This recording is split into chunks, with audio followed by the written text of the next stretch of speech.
গাজীপুরের ভূমি অফিসে সেবা নিতে গিয়ে নানা ধরনের ভোগান্তিতে পড়েছেন মানুষ। নামজারি, খাজনা, জমির রেকর্ড সংশোধন সহ বিভিন্ন সেবা পেতে হয়রানি, দালালি ও ঘুষের অভিযোগ করেছেন ভুক্তভোগীরা। অনলাইন ভূমি সেবার নতুন সফটওয়্যার চালুর পরও ভোগান্তি কমেনি বলে অভিযোগ করেছেন অনেকেই। ইকবাল আহমদ সরকারের তথ্য ছবিতে প্রতিবেদন। অভিযোগ রয়েছে ঘুষ ছাড়া কোনো কাজই হয় না এখানে। সিল্কোর সিল্ক অ্যান্ড শাইন, যাতে আছে আর্গান অয়েল ও ওট প্রোটিনের গুডনেস, যা আপনার চুলকে রাখে হেলদি অ্যান্ড শাইনিং। গাজীপুরের শ্রীপুর উপজেলার গোসিঙ্গা ভূমি অফিসে গিয়ে সেবা প্রার্থীদের এমন অভিযোগ পাওয়া গেছে। উঠে এসেছে অনিয়ম, দুর্নীতি ও ভোগান্তির নানা চিত্র। 8,000 টাকা দেওয়ার কথা, 4,000 টাকা দিয়েছি। আমার কাগজও নাই, আমার খারিজও নেই। ওই যে কাগজ চালিয়েছে ফাইনাও নেই, মানে ঘুষ দিলে তারা কাগজ বাসন নাই, বাড়তো না। প্রায় 35 কিলো দূর গাজীপুর।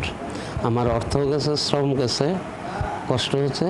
তো আরেকদিন এসে যথাসময় পাবো কিনা এটার সন্দেহ আছে। শুধু শ্রীপুরে নয়, জেলার কালীগঞ্জ উপজেলা ও সদর উপজেলার কয়েকটি ভূমি অফিসে গিয়ে একই পরিস্থিতি পাওয়া গেছে।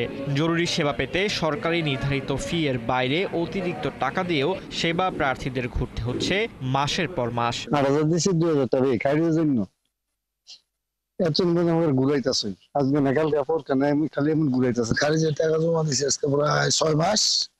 একবার খারিজ আসছিল, ওইটা ভুল হয়েছে, আবার রিভিটটা করে আনতেছি। দলিল সব সঠিক দিছি, কিন্তু দলিল খারিজ দেয় সময় নিয়ে গেছি। এখন যখন বেচতে গেছি, যাই দেখি খারিজ দিয়ে দিছে আমার এসে খতিয়ান দিছে আসছিল 24, দিয়ে দিছে 41।